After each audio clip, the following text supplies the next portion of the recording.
Good morning, everyone. First of all, welcome to the panel, Rewriting the Innovation Playbook Amid Fragmentation. Thank you, CAPRI and Shirley, for inviting me to moderate the discussion. And it's great to hear from Vice President Chen Jianren and also President Barroso just now. I think President Barroso talked about the challenges when it comes to the change of the grammar and the principles and rules of politics these days. It's a very timely commentary ahead of the Trump-Xi meeting next week.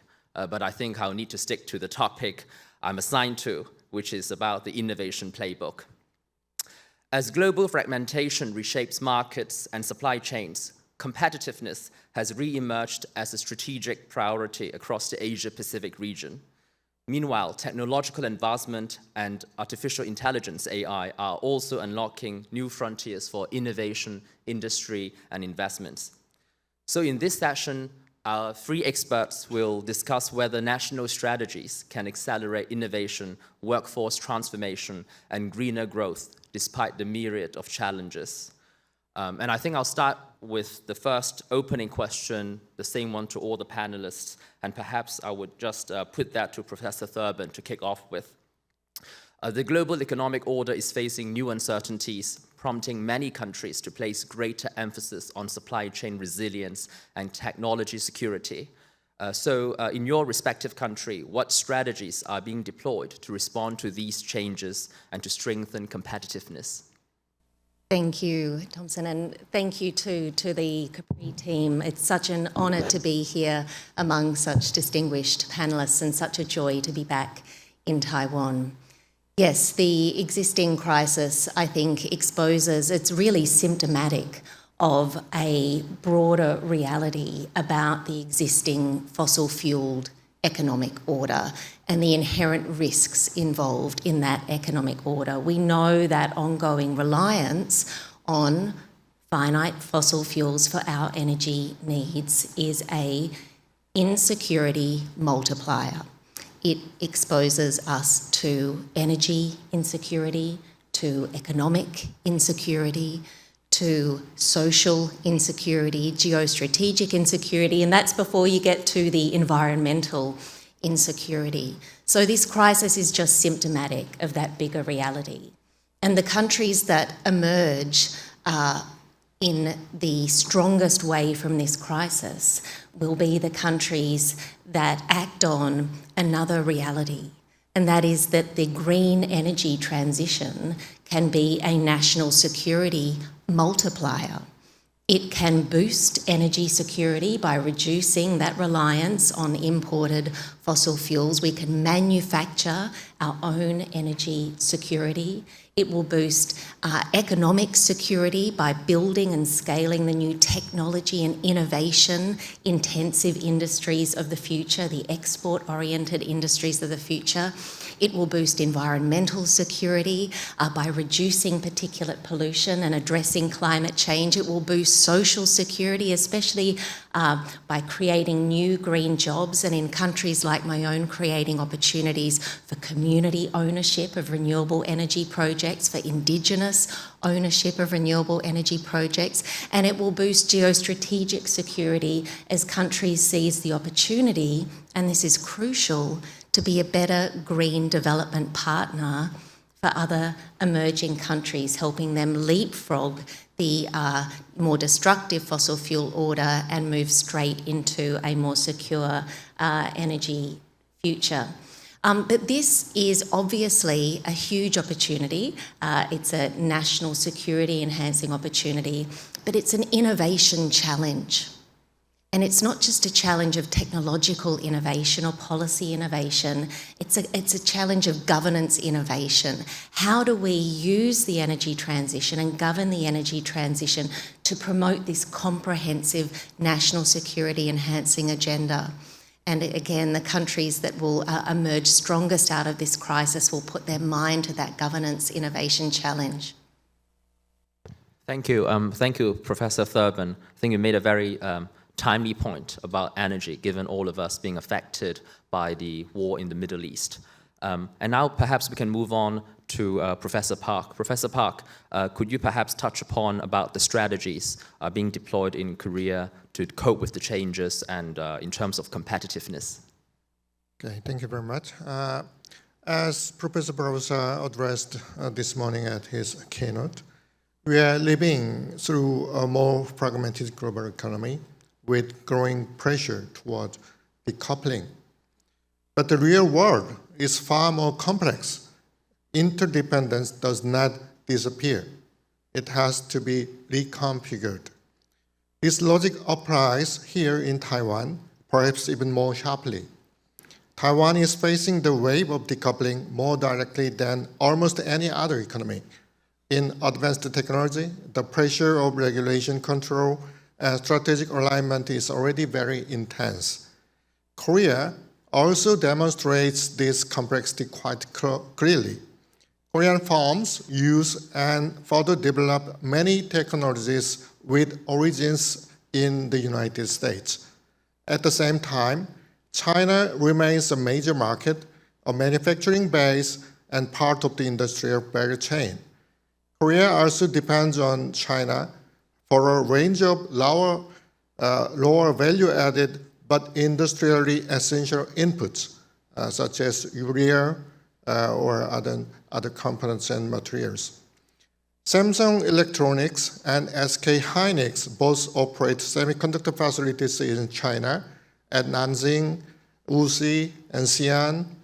These facilities are deeply affected by United States export controls.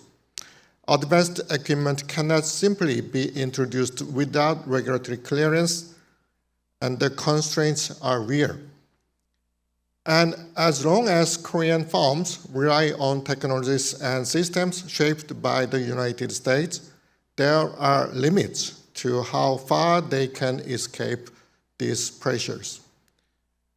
And also, artificial intelligence adds another layer. The two major engines of the AI revolution are the US and China, as you know. Korea, Taiwan, and Japan are more closely aligned with the US-oriented AI ecosystem. For reasons of security, safety standards, and regulatory trust, it is not easy for them to fully utilize Chinese AI models. But China's influence in AI, particularly in open source components, is clearly growing. It may be easy to say that economies with shared values should cooperate more closely. It is also easy to say that supply chains should be reorganized around geopolitical blocks. But simple decoupling or a simple dichotomy between the US and China is not compatible with industrial competitiveness. The real task is the deliberate reconfiguration of interdependence among the affected economies, reducing one-sided dependencies while preserving the connections that sustain innovation, production, and economic growth. This requires governments, industries, and the policy community like CAPRI to work closely together. And this is also where Lee's point on green innovation and energy transition becomes very relevant.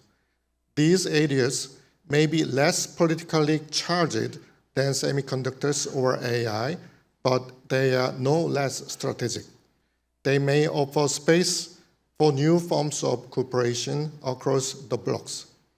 I suggest that the new playbook should be the deliberate reconfiguration of interdependence. Thank you. Thank you, Professor Park. And now we'll turn to Director Xu on Taiwan's strategies in terms of changes, shifts, and competitiveness. Yeah. Thank you very much, first of all, for having me here. To answer this question, I think the first thing is we need to understand the situation and also the challenges facing Taiwan in the global context. More uncertainty and more escalating geopolitical tension. Taiwan is an export-oriented, small and open economy, lacking in natural resources and also positioned at the epicenter of the US-China rivalry or competition. And that put Taiwan particularly disproportionately vulnerable to all these shocks, including increasing trade protection, China's intensifying military and economic coercion, US-China trade war, and also US unilateral trade measures. So, and also natural disasters, and also energy crisis, such as the situation right now in the Strait of Hormuz. And over the past years, and also currently, Taiwan has faced a series of crises, including COVID-19 pandemic, as just mentioned by the previous speakers.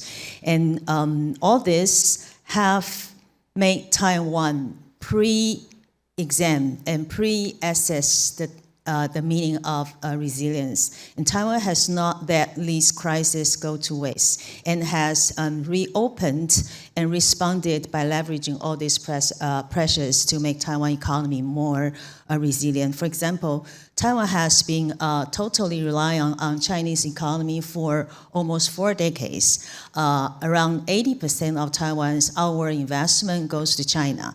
And around 45% of Taiwan's export also went to China at its peak. And after a few years of de-risking and also diversification, and right now Taiwan's outward investment and also supply chain partnership with other countries as well as export market right now are more diversified across the globe.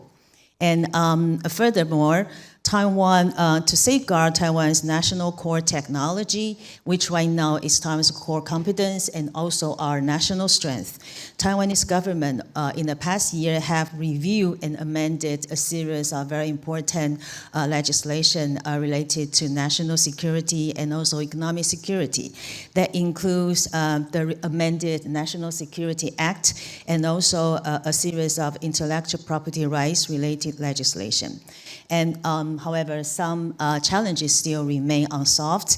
One is right now is being increasingly discussed in Taiwan is that while Taiwan holds a dominant global position in advanced semiconductor and also high-tech manufacturing, and it's been found and discussed that this dominance in a single sector right now is absorbing a lot of natural resources, government attention, and also it's make traditional sectors such as textile, footwear, and also machinery being more difficult in terms of competing for workers, for example, talents, for example, with the high-tech sector. And we understand that all these traditional sectors hire more than 80% of Taiwan's total employment, and they makes a very important issues for our national security. So all this are right now the current situation, and not to mention that next week Xi Jinping and also Trump are going to meet, and they may have some new development that may affect Taiwan. So I think all this we still have to keep an eye on and then learning from our experiences to deal with the current and new developments. Thank you. Thank you, Director Xu. You talked about all sorts of shocks Taiwan's facing and how it has been building economic resilience. And also, my question now builds on what you just said about the dominance of AI and how it affects the broader economy. Taiwan's semiconductor industry is seen as a very strong example of an effective industrial policy. To what extent can it sustain the competitiveness, and what lessons can Taiwan draw from this semiconductor success to strengthen its approach towards other critical and emerging industries such as drones, robotics, and AI-driven sectors? Yes, thank you, Val, for this question. Can the semiconductor industry in Taiwan sustain Taiwan's competitiveness? To a significant extent, yes, but it's facing increasing challenges. Taiwan, as you mentioned, currently controls more than 90% of the world's advanced semiconductor production, and this dominance right now is sustained by massive capital expenditure, and also the creation of an ecosystem. The ecosystem's hyper-clustering effect is something that cannot be duplicated, at least in the next few years or even next decade. This is something that we should be proud of. However, as you mentioned, that right now there is a major concern that the semiconductor sector has become so dominant that it absorbs the best engineering talent, as I just mentioned, consumes a massive share of the energy and making it very, very difficult for other sectors, including other manufacturing sectors and also services sector. And furthermore, TSMC, together with its key suppliers, right now moving fastly to the US and also Japan, and probably the next destination will be Dresden or other European country, are giving a lot of new concerns for Taiwan. So I think all these have to be addressed.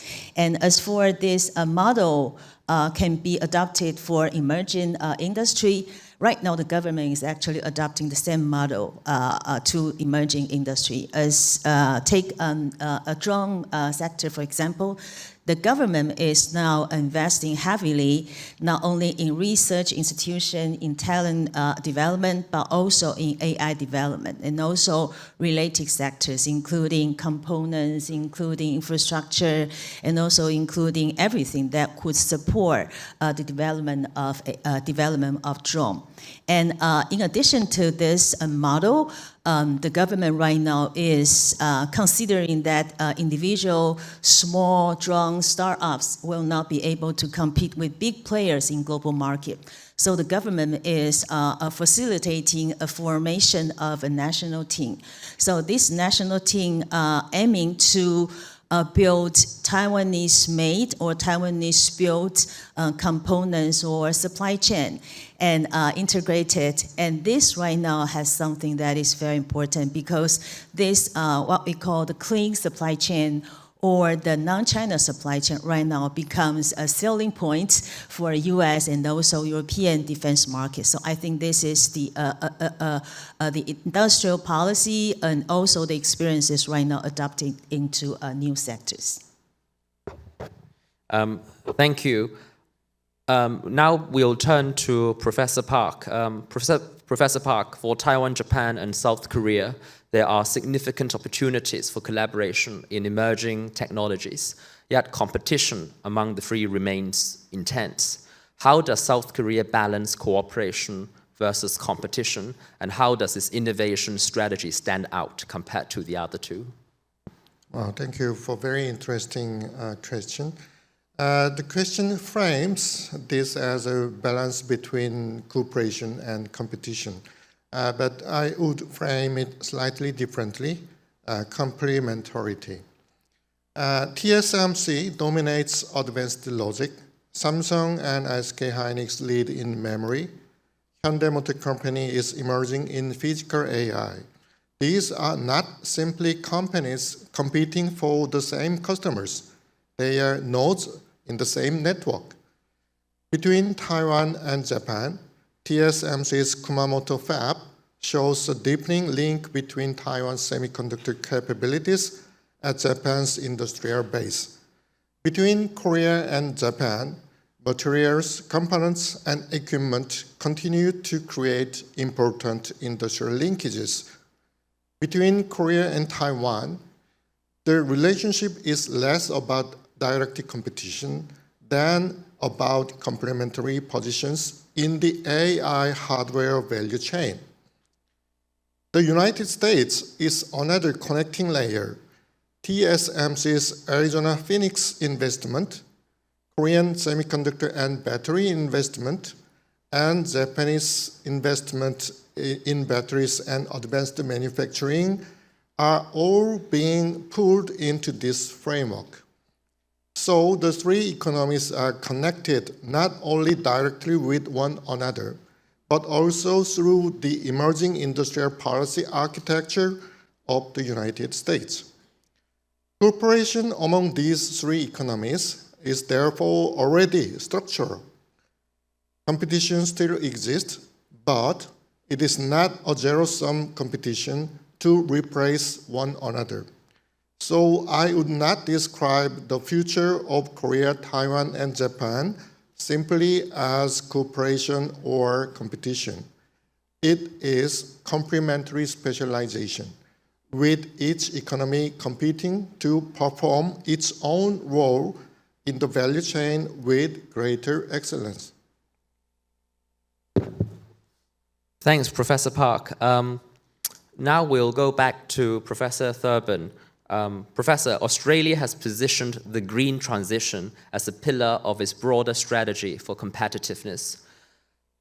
Given we have seen the conversation changing so much in different parts of the world, is it possible for governments to still deliver green growth, given the climate we have now, and sort of talks about trade-offs between sustainability and other public policy priorities?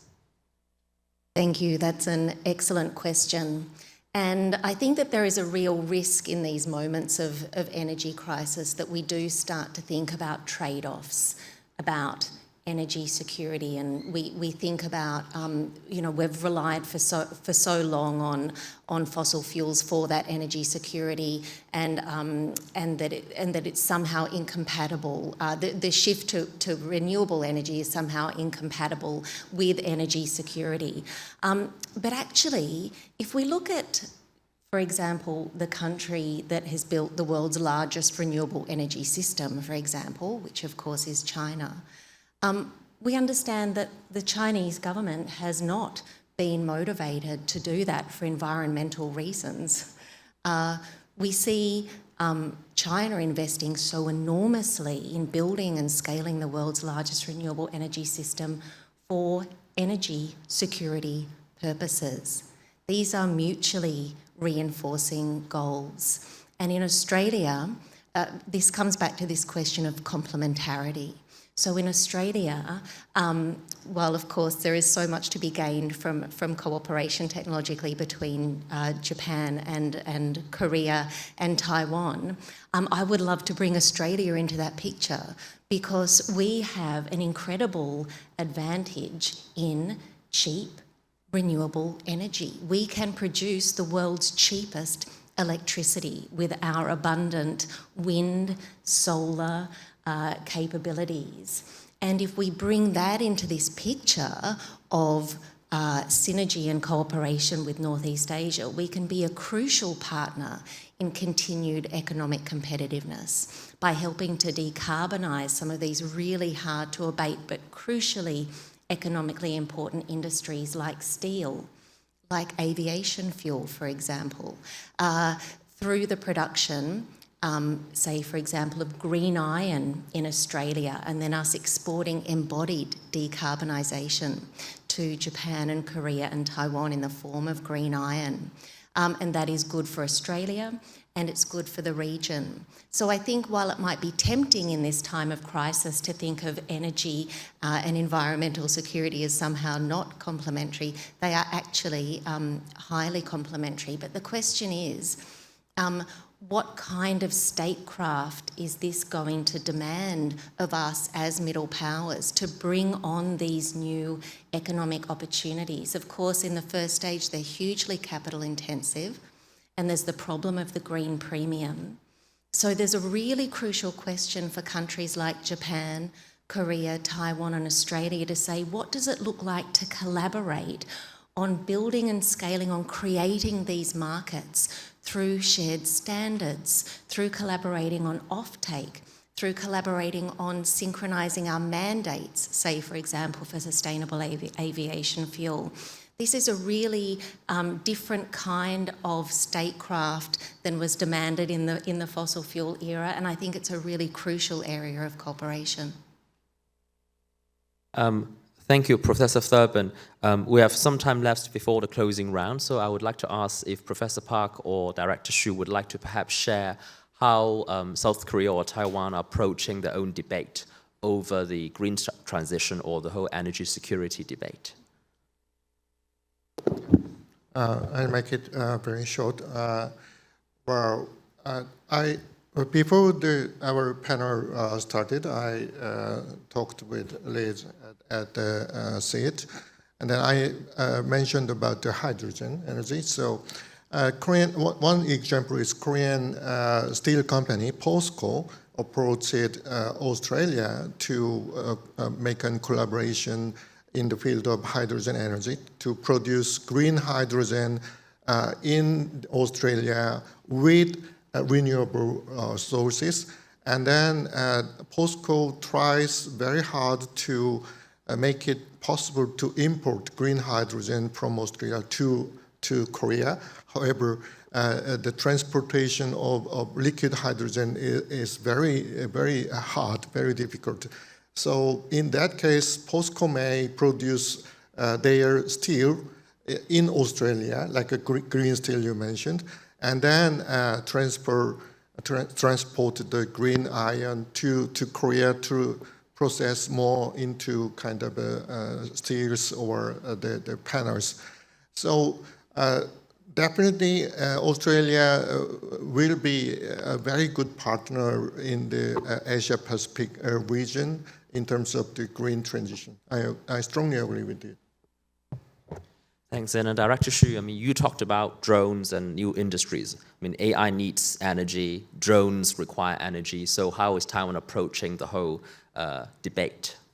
Yes, I think most of you may know that the year 2026 is a very crucial year for both green transition and also digital transition for Taiwan.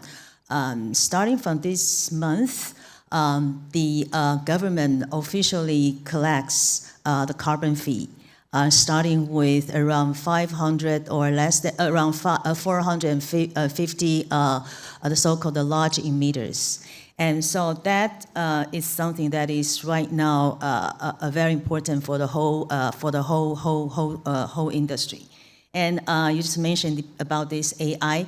In Taiwan, same as other country right now, has already entered the AI, massive AI boom. That means the government and the industry right now are building AI data centers everywhere. So this means that on the one hand, the society is asking for less carbon, but on the other hand, the AI is consuming more electricity. So that kind of debate right now has been serving. And another issue is about this green transition, because of, and this has been discussed for many years, and because of the outbreaks of the conflict in Middle East and the situation of the Strait of Hormuz. And Taiwan is supposed to be impacted hugely because most of our imported, we import more than 90% of our total energy. And most of our, the oil and also the LNG imported through the strait.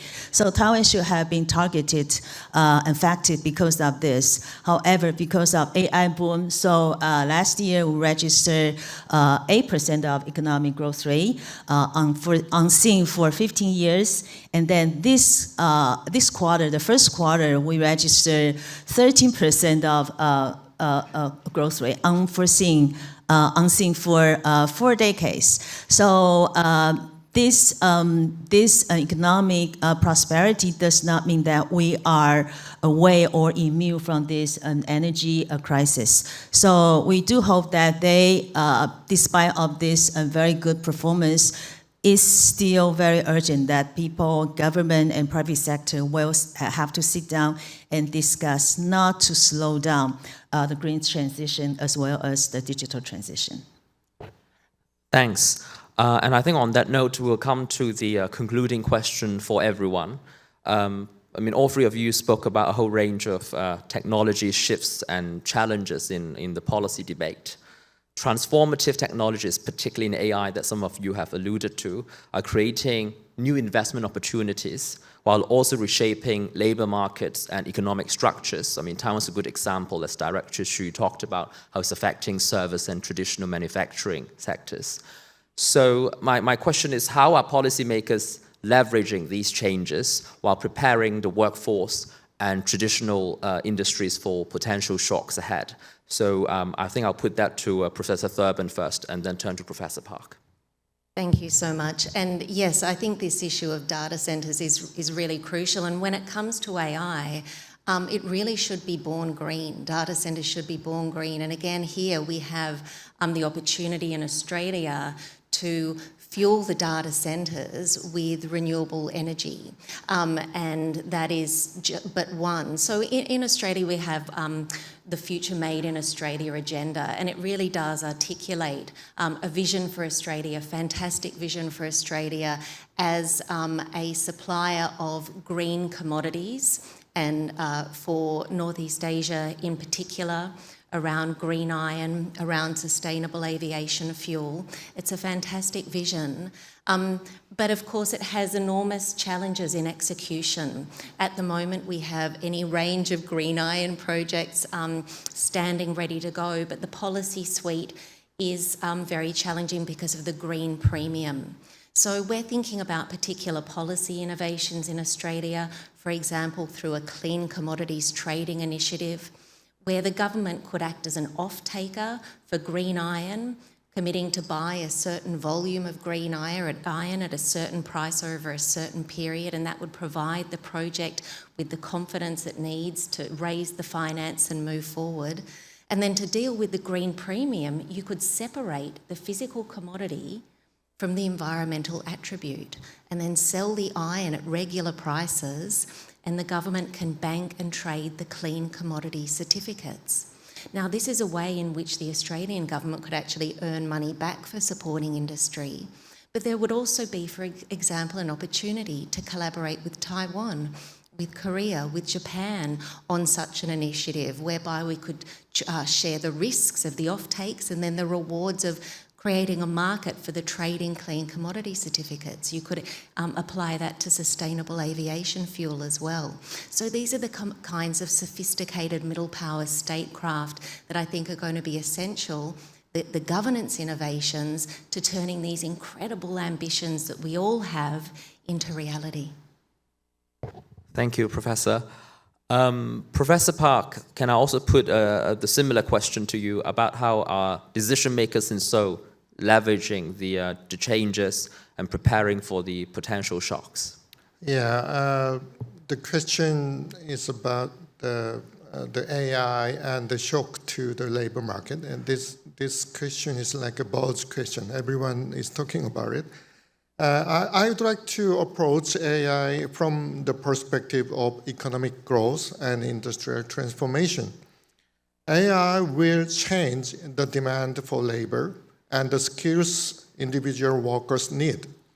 That is obvious. At the individual level, people will have to think hard about what capabilities allow them to remain relevant. But at the national level, the key question is growth. Without sustained growth, it becomes much harder to sustain employment. AI does not simply replace traditional industries. AI itself cannot produce tangible goods. But when traditional industries are transformed through AI, they can reach a new level of competitiveness. That is industrial AX. Korea, Taiwan, and Japan are exceptionally well positioned for this. They have deep manufacturing capabilities, strong IT ecosystems, and years of investment in digital transformation. And AI can continue the trend. So AX is not a leap into the unknown. It is the next step on a path already underway. If AX raises manufacturing competitiveness and helps sustain growth, then it does not mean that millions of jobs will simply disappear. more likely, many jobs will change within a more productive and more competitive industrial base. These three economies are not victims of AI. They can be the winners of the AX competition. Thank you, Professor Park. I think you made a very good point about how AI cannot replace traditional industries, but could transform jobs and the challenges. I was recently in the southern port city of Kaohsiung, where I was interviewing hotel owners and hostel owners, and they said, look, AI can't help us clean the room, but it can transform how we run the business and market ourselves to the world. Last but not least, I'd like to turn to Director Chau on how Taiwan's dealing with all the range of shifts and also preparing for its population.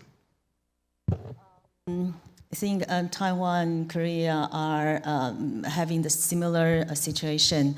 We all enter into the AI boom, the AI era, but the impacts or the benefits are unevenly felt across different industry, different sectors, and also different job types. Taiwan is an aging society. Also, we have serious labor shortage. So the AI adoption is very much welcome in some sectors, especially in manufacturing sector. They being eager for more worker and more workforce. However, for a small and medium-sized company, and because they may not have AI talents, they may not have a digital infrastructure, and therefore, this smaller and medium-sized company may be adversely affected, and this will affect their productivity, which again will widen the gap between the performance of small and medium-sized company with the large company.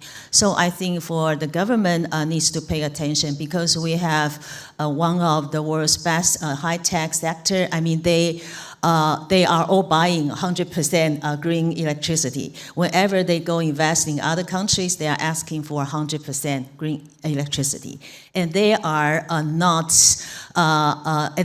considering to slow down because of all kinds of headwinds, for example.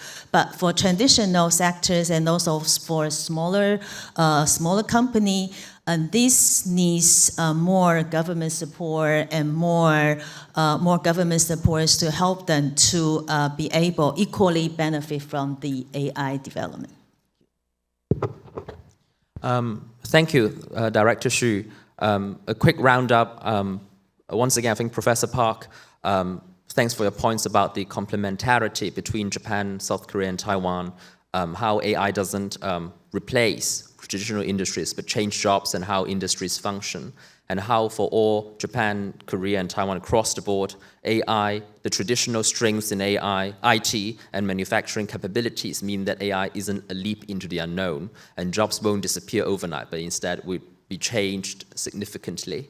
And of course, for Director Chau, you pointed out a whole range of issues facing Taiwan, from the dominance of chips and the challenges it brings to the broader economy, the energy transition Taiwan's facing, in particular the milestones this year with the carbon fee collection, and the emergence of new industries such as drones, and what Taiwan can draw lessons from the earlier success.